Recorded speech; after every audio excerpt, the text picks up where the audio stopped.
çocuklar, bu videoda sizlerle uçak animasyonu yapacağız. Uçak animasyonumuzda uçağımızı hareket ettirebilmek için Pino ultrasonik mesafe sensöründen yararlanacağız. Hangi malzemeleri kullanıyoruz ve kodlamayı nasıl yapıyoruz? Hemen ona geçelim isterseniz. İlk olarak tabii ki Pino kontrol kartımız var. Ultrasonik mesafe sensörümüz, sensörümüzü karta bağlayabilmek için bağlantı kablomuz ve Pino kontrol kartımızı bilgisayara bağlarken kullanacağımız USB kablomuz var. Ultrasonik mesafe sensörümüzü Pino kontrol karta nasıl bağlıyoruz? Sensör kartı üzerinde mor yeşil renkte bir etiket bulunuyor. Yine Pino kontrol kartı üzerinde aynı renklere sahip 5 veya 6 numaralı kapılara sensörümüzü bağlayabiliriz. Hemen bağlantı kablomu alıyorum. Bir ucunu mesafe sensörüme, diğer ucunu ise 5 numaralı kapıya bağlıyorum. Siz 6 numaralı kapıyı da tercih edebilirsiniz. Şimdi USB kablomu alarak Pino kontrol kartımı bilgisayara bağlayacağım.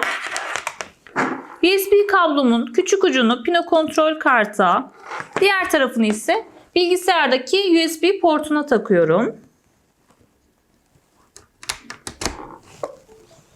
Pino kontrol kartımı kodlayabilmek için bilgisayardan Emblock programını açıyorum.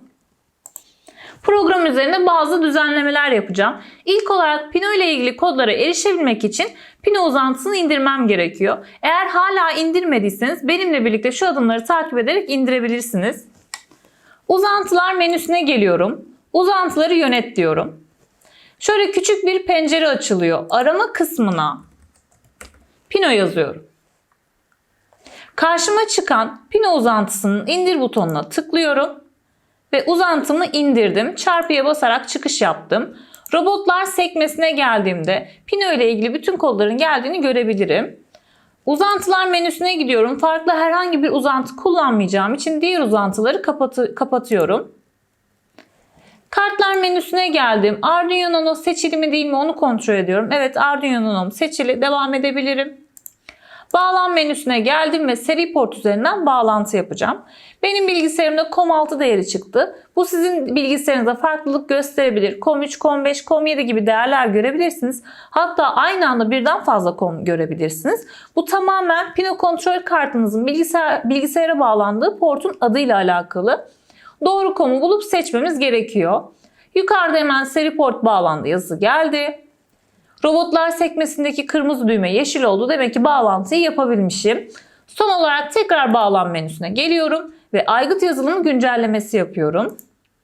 Aygıt yazılımı güncellemesi Pino kontrol kartımızla Emblock programının haberleşmesini sağlıyor. Kartımızın içerisinde öncesinden kalan kodlar varsa bu kodları silerek kartımızı sıfırlıyor.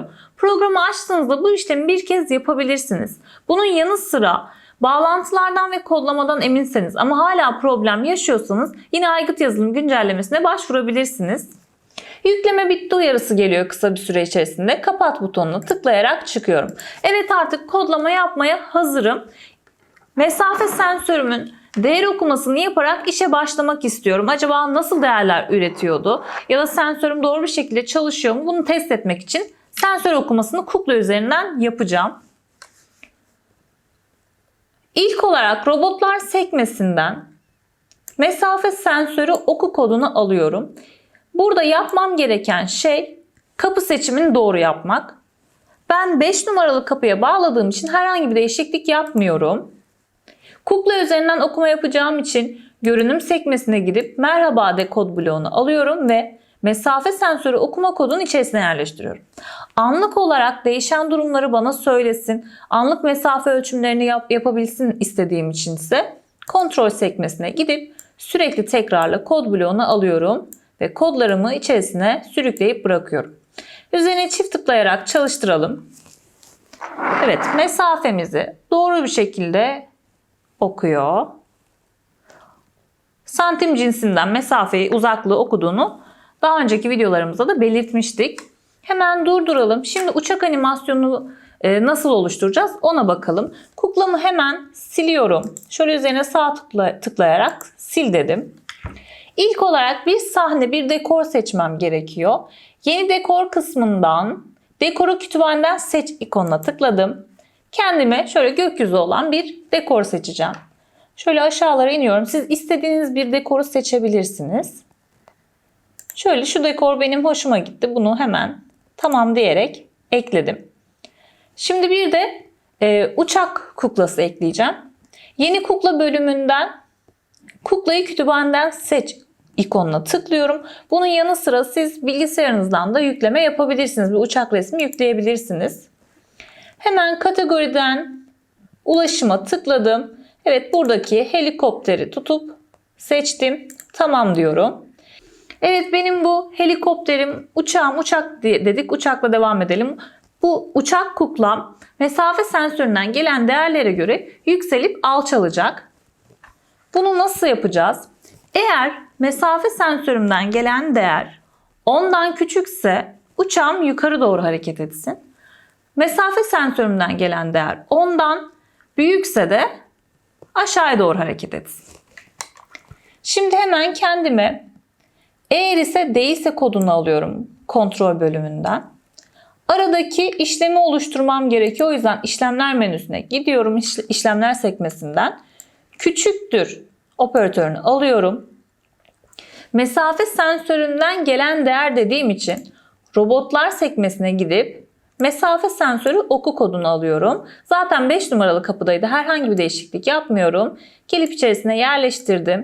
Ne demiştik az önce kodlamanın algoritmasını çıkartırken? 10'dan küçükse. 10'dan küçükse ne yapacak?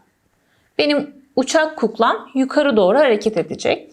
Şimdi yukarı doğru çıktıkça y değerinin arttığını, şurada x ve y konumu görünüyor.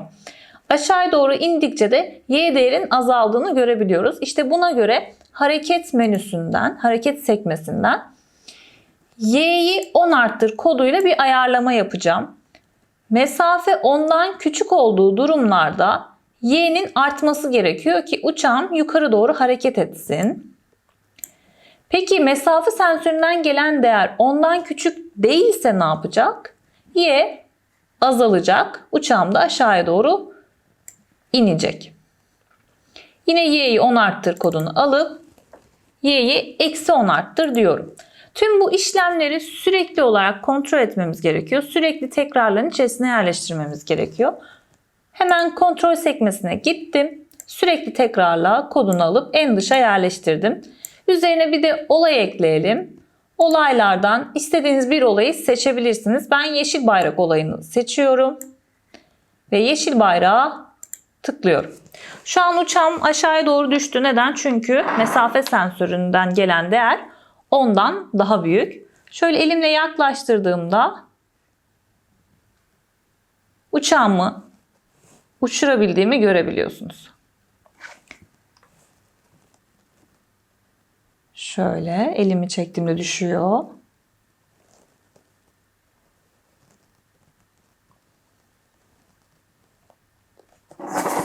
Evet, durduralım. Gördüğünüz gibi mesafe sensörünü kullanarak çok basit ama tatlı bir animasyon uygulama yapmış olduk. Sizler de bunun gibi tatlı animasyonlar yapabilirsiniz. Kendiniz bir oyunun içerisine de entegre edebilirsiniz bunu.